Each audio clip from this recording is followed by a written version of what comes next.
Hello everyone, and welcome to another live stream with me, Umber Rays. And today, we're going to be talking about the recent live stream that happened on JP, and basically, what I am considering to essentially be what is probably pretty accurate, a pretty big hit to the FFBE game. I would like to say that I'm joking about this, because it is April Fool's coming up soon, but that is not the case. I come into this video with a very, very real understanding of what has happened tonight and how bad it means for the future of Brave Exvius, not only for JP, but for global players too. Global players, you should take note of this if you haven't already. Normally when it comes to Brave Exvius, whenever we have a live stream like this on the JP, I think that it's pretty easy for me to make a theme for the video because it's whatever the biggest thing happened. And the biggest thing is usually the new banner, you know, Warrior of Light is coming, CG Furion, like those are the things that usually get people's attention. But that is not the case tonight.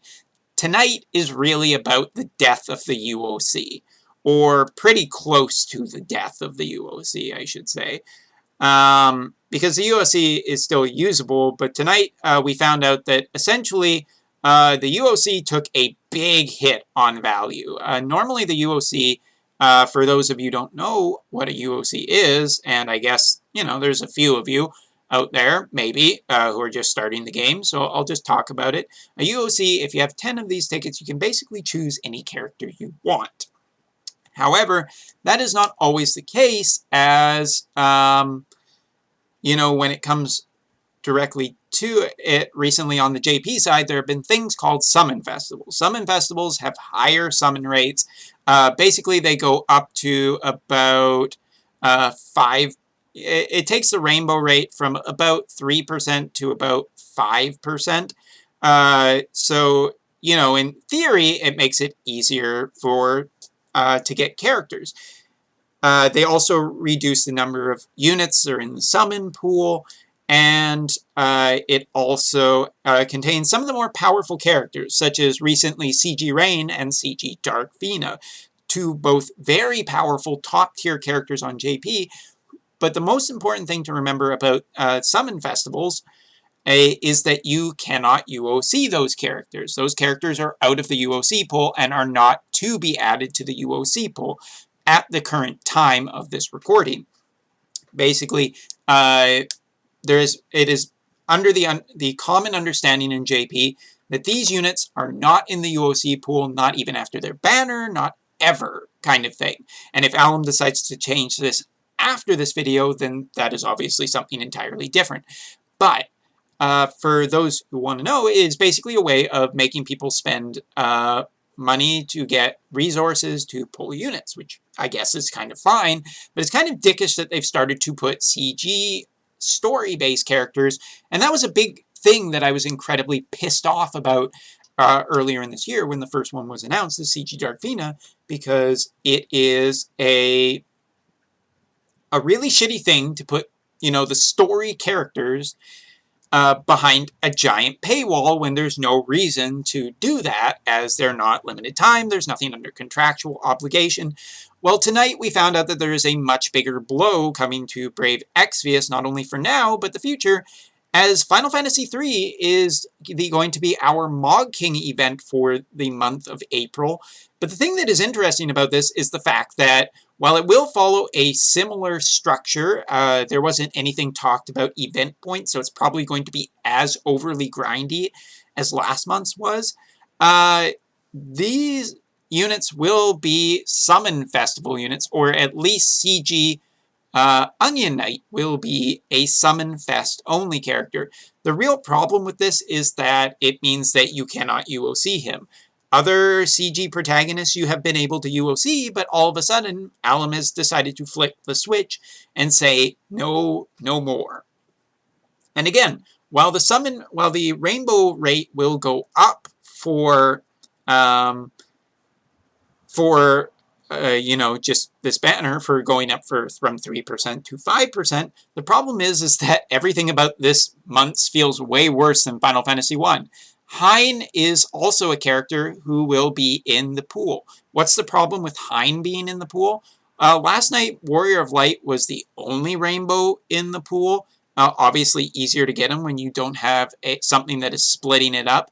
So, and here we are finding basically that Onion Knight will have a shared banner where Warrior of Light will not. So I guess the generosity that we saw for Final Fantasy I was not a thing that was going to be continuing. And yes, this is a little sparkling because it makes this just slightly easier to talk about. When it comes to Onion Knight here, Onion Knight will not, at the current time of this recording, will not be UoCable at all. Not after the banner, not anything. That is what Summon Festival basically means. And that really quite sucks. Even though there is a higher rate, it is just generally bad. It should be noted that there will follow, or that the old characters will also be in the pool, just to make it that much harder to try and get the specific units you want. And while there are a lot of bonus units, and once again this month we will see another character that will be free from the just grinding the event. Xand, just like Garland, will be UoC, or will be a free unit that you can just grind out Mog King currency and be able to get him, and a 7-star and his Super TMR, which is a 148 magic rod. This doesn't make up for the fact that there was no mention of even fixing event points, but also the fact that they are just making Mog King summon festivals now. I guess this is the thing now, where everything's just going to be a summon festival character. I mean, why not make the raid summon festivals? Why not make all of it so that we can't UoC basically any of the new units? So this, and the reason that this is concerning, it's not because I care that much about FF3. As a matter of fact, FF3, I don't care that much about FF3. It's not one of my favorite Final Fantasies. And while it is bad for people who do want FF3, and we're hoping just to UoC Onion Knight, because they're Onion Knight fans, this sets a incredibly bad precedence for the future, because now not only are story event characters summon festivals, but so are CG protagonists, which means CG Noctis, CG Ishtola, CG Van. Okay, fuck CG Van. CG Zidane, CG, Tidus. All of those characters, there's nothing to say that they won't be summon festival characters, because that seems to be the message going forwards, is that this is what we will do. And recently I've been wanting to do a video about how the value of a UoC is going down, as well as the value of 5-star tickets are going down too.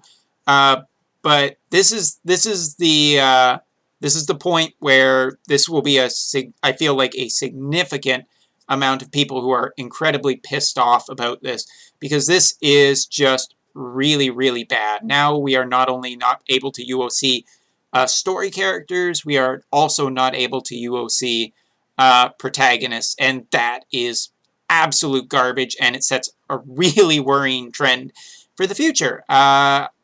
It also makes, in the next couple days, or tomorrow, or whatever, there's going to be a new step-up banner where you can get 10 UoCs for 20k Lapis. I have to say that is absolutely invaluable right now. Or just, sorry, it has no value anymore. Because what's the point? You can't use UoCs for anything. I guess they're trying to kill off the UoC system. And to people who are like, well, you can still UoC some characters. Yeah, but, like, what's the point? Like, I just want CG Ishtola. I worked hard to save up 20 UoCs, and then, bam, they're gone. It's also bad for the special week in Arena, where you have a potential of getting UoCs from grinding that out, because now, what's the purpose of spending in that week of Arena, because UoCs are so worthless. This is and I can admit that this is about, getting extra currency, but this was a bad live stream too, just to harken on it. Of course, the series boss battle will be chaos. There's nothing surprising there, as FF1 was last month. Next month will probably be Cloud of Darkness series boss battle, since it's FF3. Hey, we didn't get a Cloud of Darkness unit today. What the fuck is that about? I guess Xand is there, but okay. Sake Dragon will be getting his 3-star form on March 29th, and we will also be getting a kind of story epilogue, prologue thing that will be happening. I do believe somewhere in here we get to see his animation in a few seconds. And this animation is actually pretty cool. And, oh, didn't work.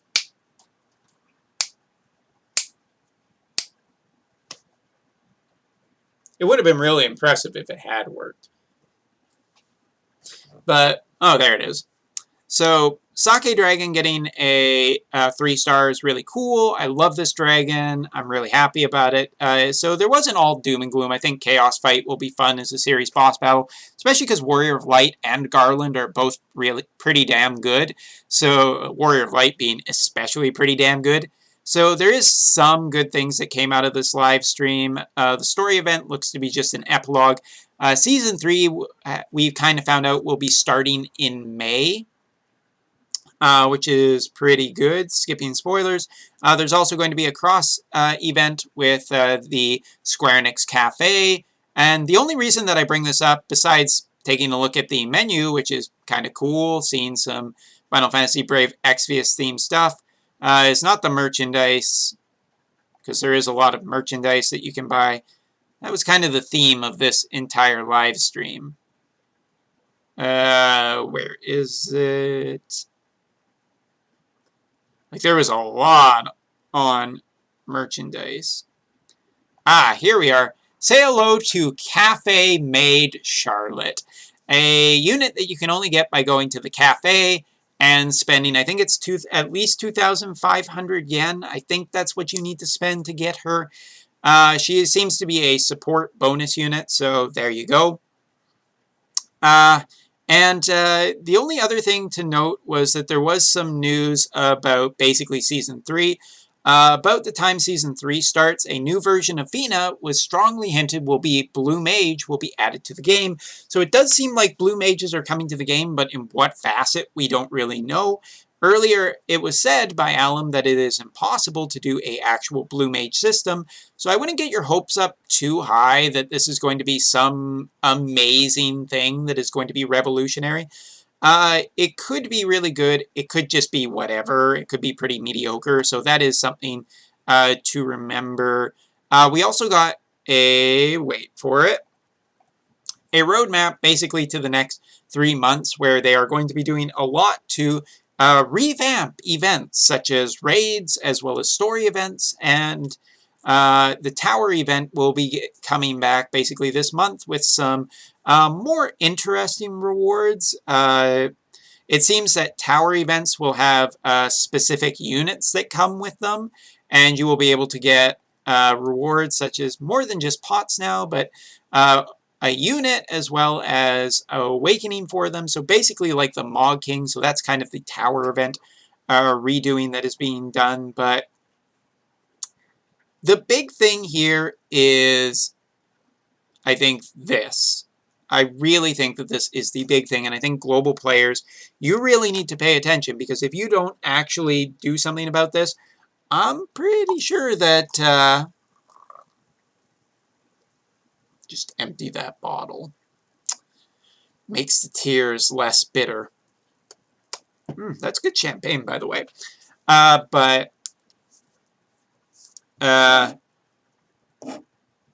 Yeah. I think that this is, like, obviously the JP community is already pissed, and a lot of people are finding out about it on Reddit and being pretty damn angry about it too, as they should be. If you're not careful, this will come to global. This will absolutely come to global. Summon festivals are a thing in gacha games. Dragalia Lost has it, and other gacha games have it. So this is a thing that can come to the global side. Do be aware of that. I don't think that, and while there are some positives, you know, the idea that Blue Mages are going to be added, Sake Dragon getting a 3-star summon, the FF1 series boss battle, the fact that the Mog King event seems like it's going to be as horribly grindy as the previous one was, as well as this basically what seems like the death of the UoC, are both incredibly negative things that we should be worried about, and it doesn't set a good precedence for the future, and it just makes me kind of sad. And this could be a big hit to Brave Exvius as a game. So this is definitely something that should be notified. But yeah, FF3, I guess we can, you know what, probably some people would like to see the limit burst animation for CG Warrior of Light, and the CGs are always really cool, so let's show that off, especially if I can do that. Let's just... We don't want to hear them, we want to hear the limit burst. Wait for it. Still waiting for it.